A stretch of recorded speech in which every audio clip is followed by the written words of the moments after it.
कविता की शादी हुए कई वर्ष बीत चुके थे, लेकिन अभी भी उसके काफी खर्च उसके मायके वाले ही पूरा करते थे।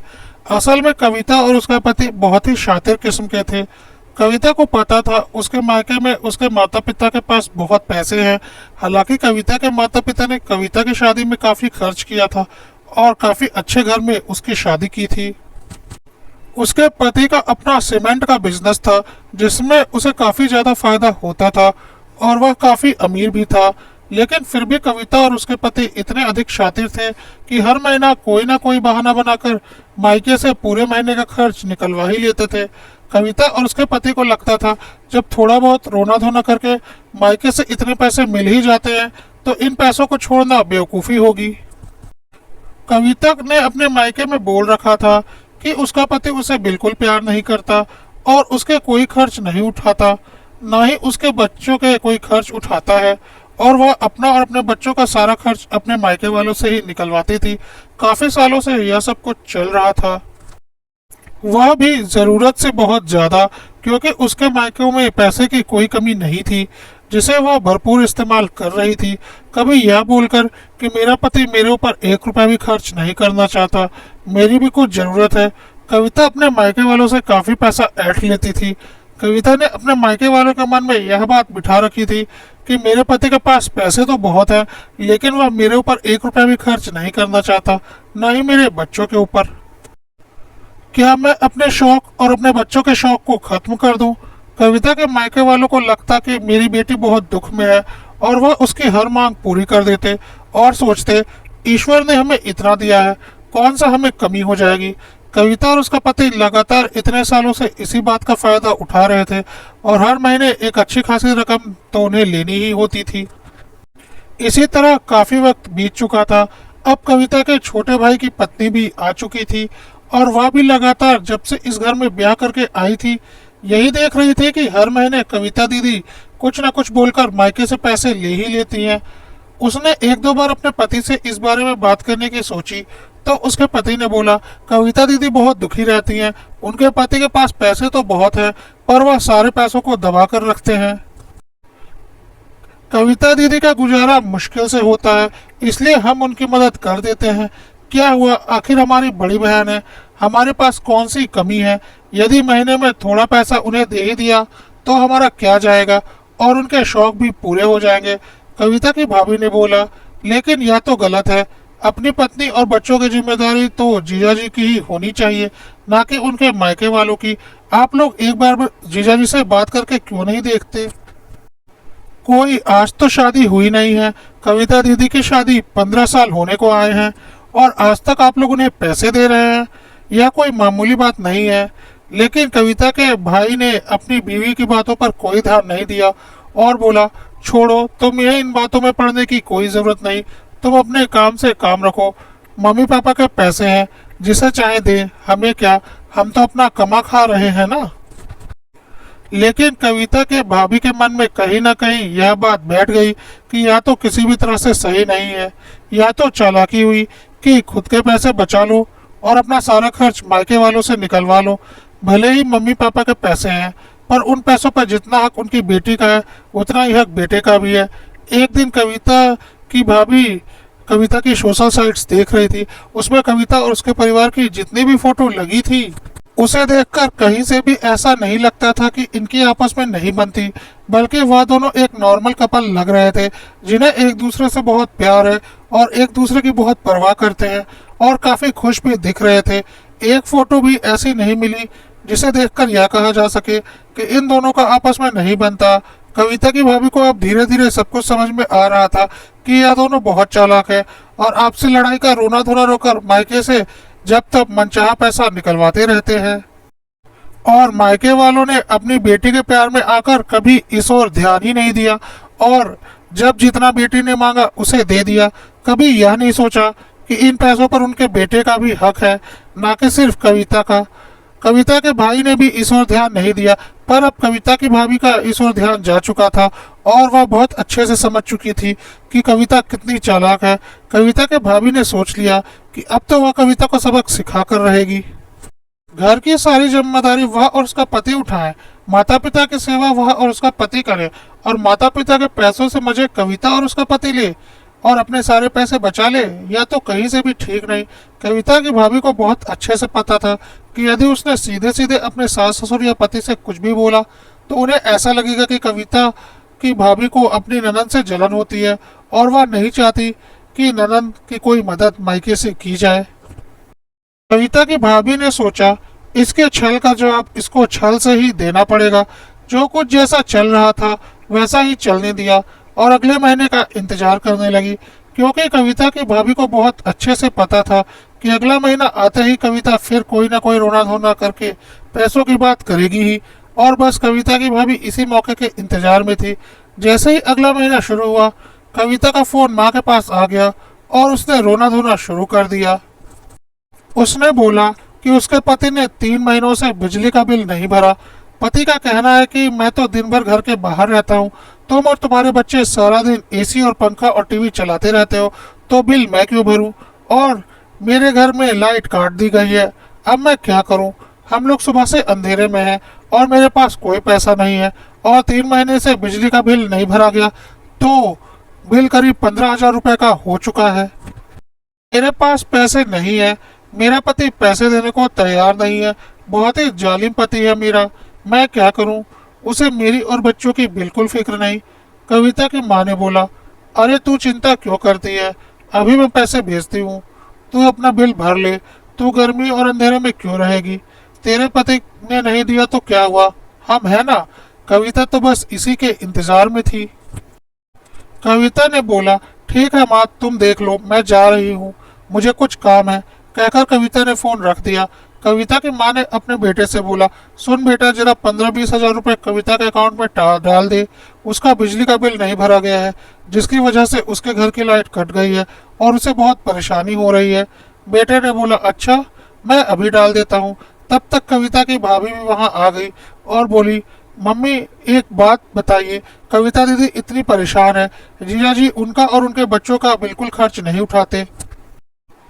कितने साल हो गए कविता दीदी की शादी को, आज तक जीजाजी ने उन्हें पत्नी का दर्जा नहीं दिया और उनके ऊपर 1 रुपया भी खर्च नहीं करते, उनका सारा खर्च आप लोग चलाते हैं।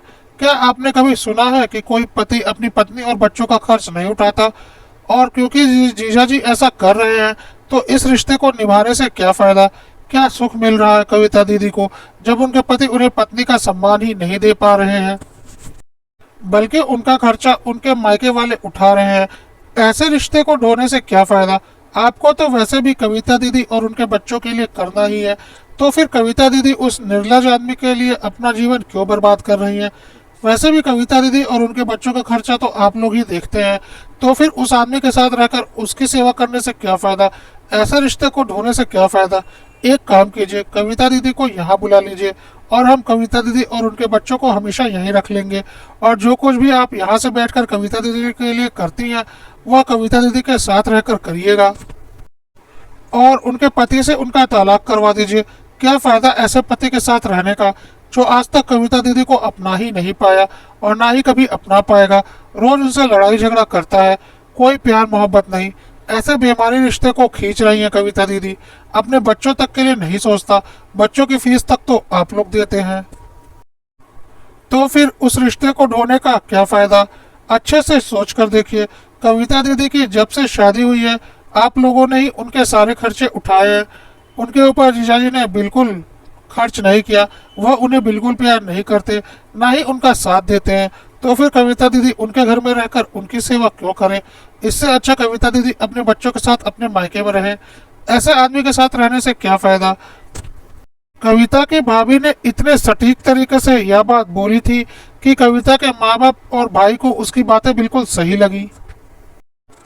कविता की माँ ने बोला, बात तो तुम बिल्कुल सही कह रही हो, ऐसे रिश्ते को निभाने से कोई फायदा नहीं। मेरी बेटी तो हमेशा इस रिश्ते से दुखी ही रहती है, जब भी फोन करती है बस रोती ही रहती है और अपने पति की शिकायतें ही करती है। मेरी बेटी को कभी कोई सुख नहीं मिला और उसका सारा खर्च भी हम लोग ही उठाते हैं, तो हम उसे इस फालतू के रिश्ते में बंधे रहने के लिए क्यों बोले? हम कविता को यहीं पर बुला लेते हैं और उसका तलाक करवा देते हैं। कविता की माँ ने कविता को फोन लगाया। कविता को लगा कि माँ ने पैसे भेज दिए होंगे, यही बोलने के लिए फोन लगाया है। कविता के पति ने भी मुस्कुराते हुए कविता से फोन उठाने के लिए कहा, इस खुशी में कि पैसे आ गए होंगे। कविता ने फोन उठाकर माँ से बोला, हाँ माँ, तुमने पैसे डाल दिए? बहुत परेशानी हो रही है, घर में बिल्कुल अंधेरा है। तो माँ ने बोला, नहीं बेटा, मैंने पैसे नहीं डाले। मैंने इस बारे में बहुत सोचा। 15 साल हो गए तेरी शादी को, लेकिन तेरा वह निर्लज पति आज तक तेरा खर्चा नहीं उठा पाया, बल्कि तेरे मायके वाले तेरा खर्चा उठाते हैं और तेरे घर का खर्चा भी उठाते हैं। हम पैसे डाल देंगे, तू बिजली का बिल भर देगी, तो क्या उस एसी और पंखे की हवा तेरे पति को नहीं लगेगी? क्या बस तू और तेरे बच्चे ही इस्तेमाल करेंगे? वह बहुत चालाक है और इतने सालों से तुझे दुख दे रहा है। मैंने सोच लिया है कि वैसे भी तेरा खर्चा और तेरे बच्चों का खर्चा तो हमें ही चलाना है। उस स्वार्थी आदमी को के साथ अब मैं तुझे नहीं रहने दूंगी। इतना बेगैरत आदमी है, मेरी बेटी को हमेशा दुखी किया है, कभी एक सुख नहीं दिया मेरी बेटी को। इसलिए हम लोगों ने तय किया है कि तू यहाँ आ रही है अपने बच्चों के साथ और यहाँ पर आराम से रहेगी। तेरे बच्चों का एडमिशन भी हम यहीं करवा देंगे। हम तेरा और तेरे बच्चों का बहुत अच्छे से ख्याल रखेंगे। कोई जरूरत नहीं है उस निर्लज आदमी के साथ रहने की। रहने दो उसे उसके घर में अकेला, जो आज तक तुझे अपना नहीं पाया। तू जल्दी से अपने बच्चों को लेकर मेरे पास आ जा, हम तेरा तलाक करवा देंगे। वैसे भी उस आदमी के साथ रहने का कोई फायदा नहीं, तेरी जिंदगी बस खराब होगी। जब वह आदमी 1 रुपया भी अपनी बीवी बच्चों के ऊपर खर्च नहीं कर सकता, तो क्या फायदा ऐसे पति का? और वह सारे पैसे किसके लिए बचा रहा है? क्या करेगा उन पैसों का, जब आज तक वह तुझे पत्नी का सम्मान ही नहीं दे पाया? तो बस यहाँ आ जा, हमने वकील से भी बात कर ली है। जल्दी हम तुझे तेरे पति से छुटकारा दिलवा देंगे, फिर तू सुकून से यहाँ पर रहना। उस गंदे आदमी से तुझे छुटकारा मिल जाएगा। कविता के तो पैरों तले जमीन खिसक गई। उसने सोचा भी नहीं था कि इस बार माँ से उसे ऐसा कुछ जवाब मिलेगा। उसने बोला, माँ तुम यह कैसी बातें कर रही हो? मैं मेरे पति को कैसे छोड़ सकती हूँ? माँ ने बोला, कैसा पति? जिस पति ने आज तक तुझे पत्नी होने का सम्मान ही नहीं दिया। मैं नहीं मानती ऐसे रिश्ते को।